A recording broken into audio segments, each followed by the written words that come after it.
Good day, mates. Mag-alas 4 ng umaga.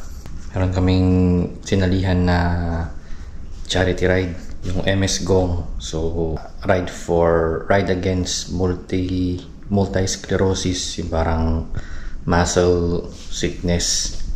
So, kasama ko si Marlon, first time kong sumali sa ganito. Sydney to Wollongong ride. So, sana matapos namin ng maayos. So, pupunta ako ngayon sa kanila. Kakarga yung bike sa sakyan, tapos magde-train papunta dun sa start line. Days.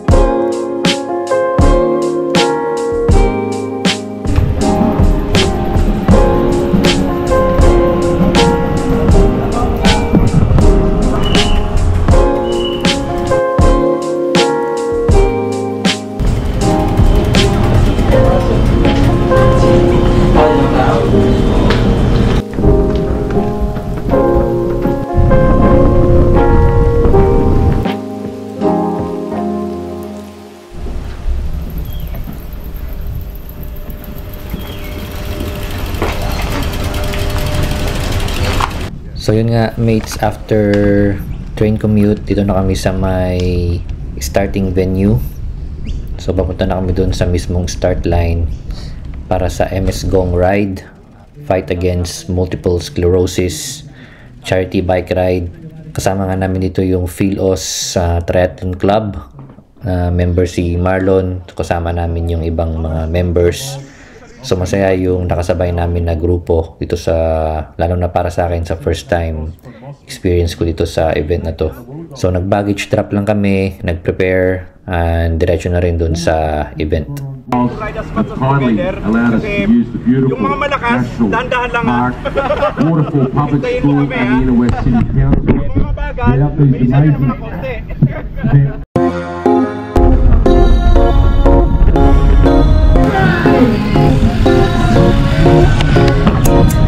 Because I put your hands up and probably not because we're about to go on the lights now. Yes, 2024 MS Gong Ride.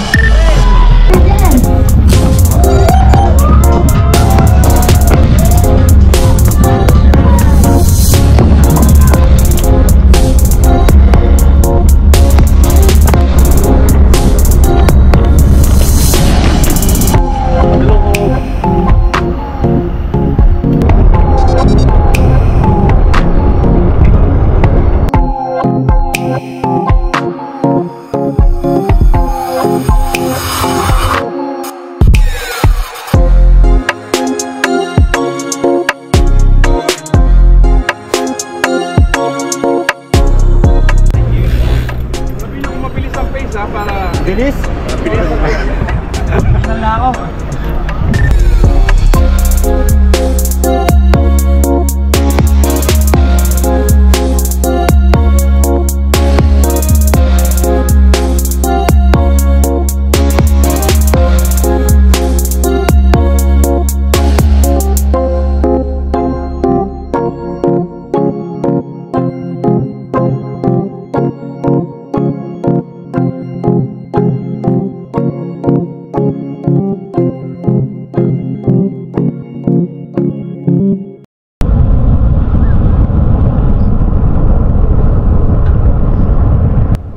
Kilometers yung total distance nitong route, tapos almost 1,000 meters of elevation, 900 plus meters of elevation in total. Rolling hills yung terrain.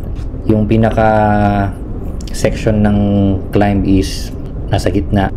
First stop namin is around after 21 kilometers, quick toilet break, tapos larga na din agad tayo.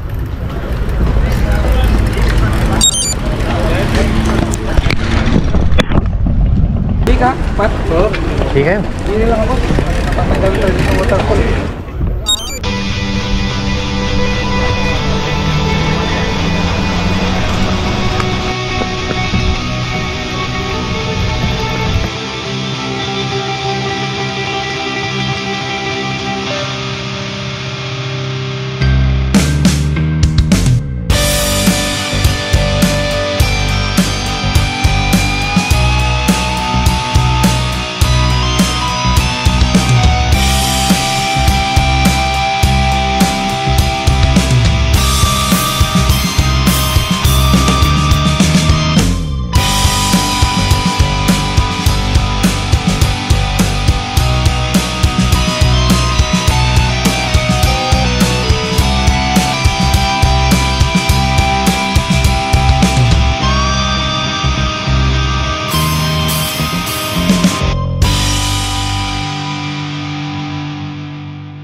Although nakasama na ako sa ibang mga cycling events outdoors before, ito yung first time na alam kong may kasama akong group ride.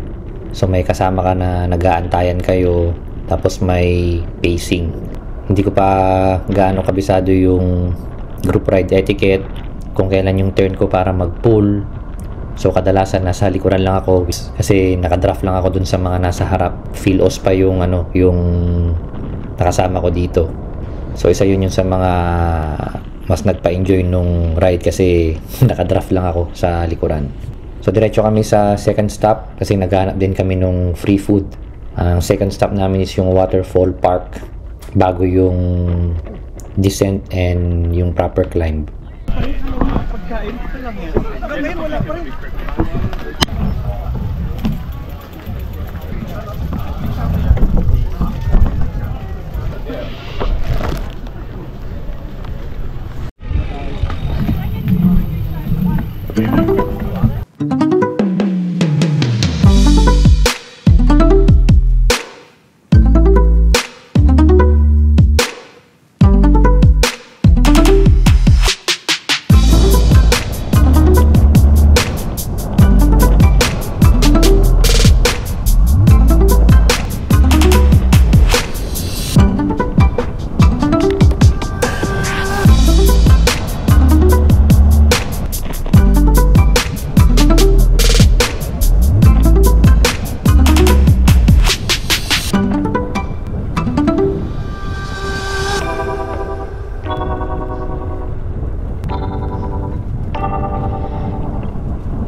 Dito sa third stop namin, may mga medic kung saan ginagamot yung mga nag-crash dun sa descent.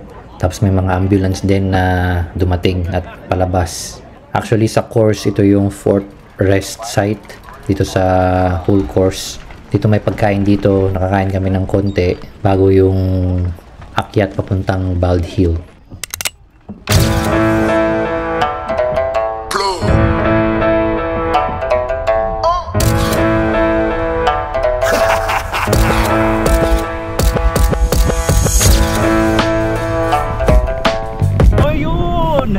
Shoutout dyan sa mga rider sa Singapore. Dito kami ni Val nagra-ride sa Gulunggong Siglitugong Ride. Ayos. Ayos. Kaling pusa ako sa Filos. Oh my. Yeah!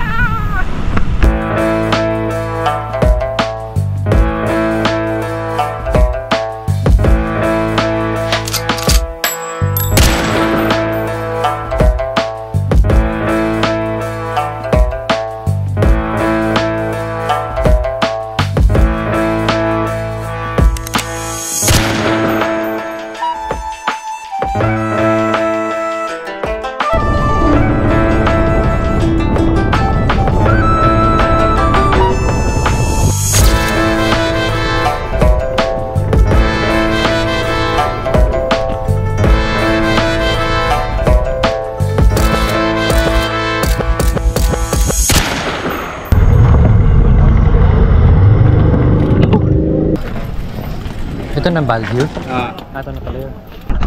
Ano pa yata? Taso. Ayun pa yun o. Medyo.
nila 2016. Fourth stop dito sa Bald Hill Lookout. Siyempre kanya-kanyang picture and group photo. Although may natitira pang punchy climbs, mostly fast descent na nga to pababa hanggang sa flat sections bago yung finish line.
Considered na Australia's most epic charity cycling event itong MS Gong Ride. At this year, almost 1.4 million Australian dollars yung na-raise nila.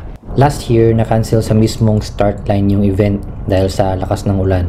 Buti na lang maganda yung panahon this time. Siguro feedback lang sa food distribution kasi kailangang bilhin yung ibang pagkain. Pero overall, very well managed yung event this year. Although muntikan na akong pulikatin sa huli, sobrang saya ng first experience ko dito sa MS Gong Ride. So malaking salamat kay Marlon at sa PhilAus Triathlon team sa pagsabay at sa pagpapadraft sa buong ride.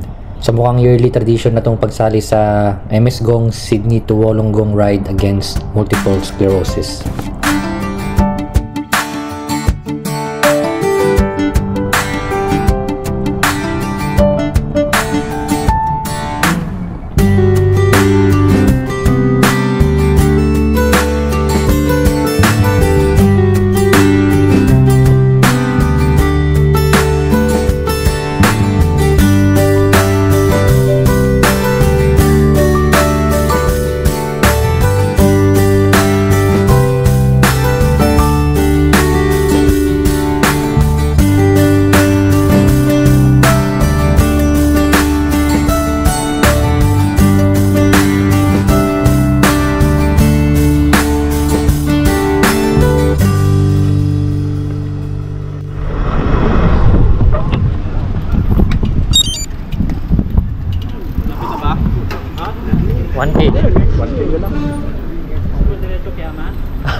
Tapos na yung ride.